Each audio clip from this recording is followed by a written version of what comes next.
Sæt dig ned i sadlen. Så du kommer lige på. Fat i tøjlen. Ikke giv efter. Godt. Du kommer til at ride lidt ud, så den springer lidt ud til venstre for dig. Så kan du få det lidt mere ind til højre. Her kommer du lige på. Kig ned på det nederste, så du kommer lige på begge to. Godt. Super fint. Godt ud, Jan. Kig, hvor du skal hen. Ned og sidde. Rigtig godt der. Op en ved. Fint. Og den er rigtig galop, så du bliver bare med videre. Hvis du trækker, så tag og giv slip.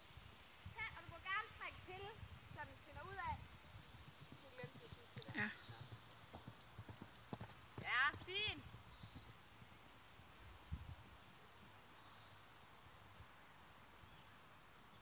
Fint tempo der også. Godt, Rebecca. Nu skal du